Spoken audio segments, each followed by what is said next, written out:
Well, I didn't think it was possible with the quality of most LSD I see these days, but it seems like I finally achieved my lifelong goal of overdosing and completely flipping out. It was a Friday night and my trusty acid dealer arrived with the small squeeze bottle vial. Usually she laughs hysterically at the number of hits I want to take, telling me I scare her. This time, however, she just looked concerned and said, "This is supposed to be really good stuff. Are you sure you want to take 10? At this, I replied that I was so sure, and she proceeded to squeeze the drops onto my tongue. 1, 2, 3, 4, 5, 6. Okay, swish around, then 7, 8, 9, 10. With the usual hug and have a good trip, she left me to my usual, coming up on large amounts of LSD antics. My especially active roommate was gone for the weekend, and so I locked myself in my room and watched the end of this really strange Japanese zombie movie called Versus. The time was 1:50 p.m. The LSD came on stronger and faster than I had ever experienced. Usually I wait about 2 hours, wondering if I got ripped off. This time I ate very little in preparation, and by the 25-minute mark things were seriously near the overwhelming point. The white walls became trillions of colors with a repeating pattern that looked like the symbol for a cold front, over and over again. I've only gotten sick on acid once before, but the intensity of the come-up left me curled up on my bed with my face in the comforter, rolling around to try and stave off the nausea. I'm sure someone out there know what I'm talking about. It's no normal nausea. It's inconsistent and comes in rapid waves. What was initially an ecstatic mood at getting what seemed to be excellent acid turned into fear.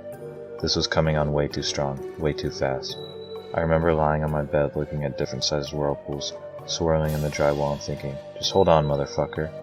For some reason I kept conceptualizing the amount of time I had been waiting for this trip, and it seemed to be a very tangible amount of days bathed in this dreary sunset light, and it made me feel unbearably depressed, so I tried to banish it from my mind.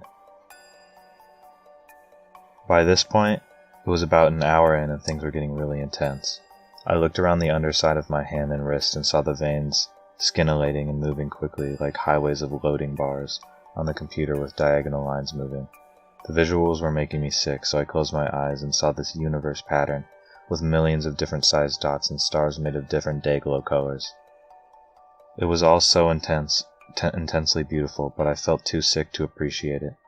I stood up to make my way to the bathroom to try and speed up the inevitable, and found my balance was insanely off.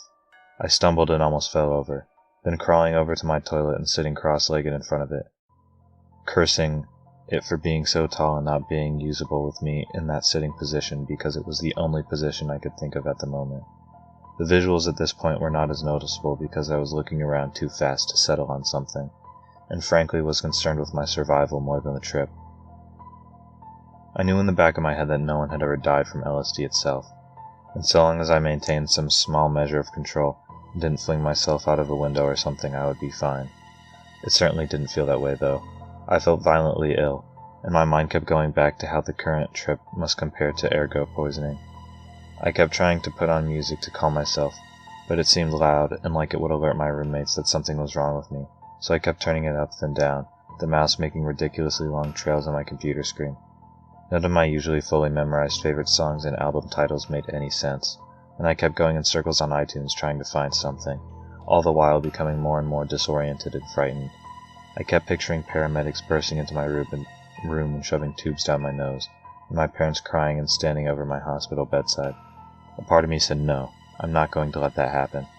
Ironically, my unstable window shades took this opportunity to come crashing off the wall and knock everything off my desk, making me trip over them in the process. Landing on my bed with low music playing, I laid there trying to calm down and think what to do with myself. These strange sequences of action kept entering my head, like, okay, turn down the music. Now lay on the ground. Okay, now pull out phone. Now try to find headphones. These very mundane actions helped me feel centered and not so totally freaked out.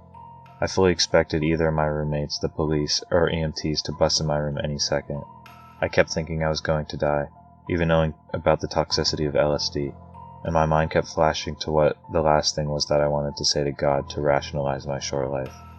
I stumbled to a notepad and started to write down, "Mom, I love you," then crossed it out as suddenly seemed completely random and trite. Was this really the last message I wanted to leave the world? Instead, I opened for printing in huge letters, "Holy shit." For some reason, crossing the T at the bottom and making it look like an eye. I was totally fucked up.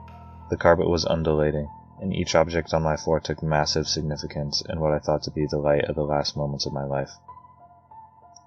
Eventually I passed out on my bed for several hours, when my crisis came to a pitch. I shut my eyes and tried to narrow my experience to the smallest amount of stimuli possible, focusing on my breathing.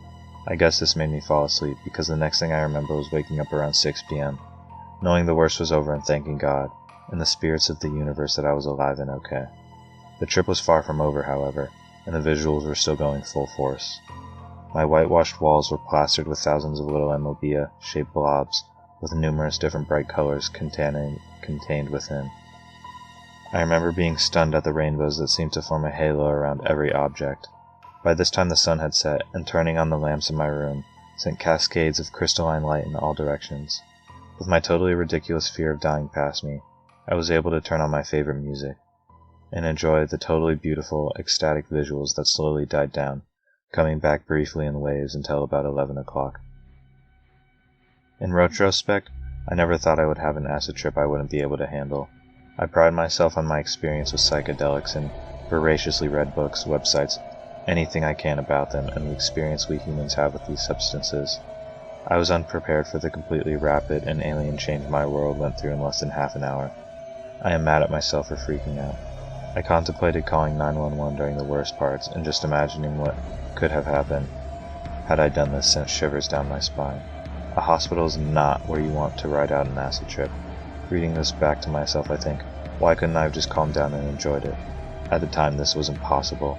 My trip was like a freight train, and gathered speed until I did the only thing I could, became unconscious. I hope no one gets scared or chooses not to partake of LSD because of this trip report.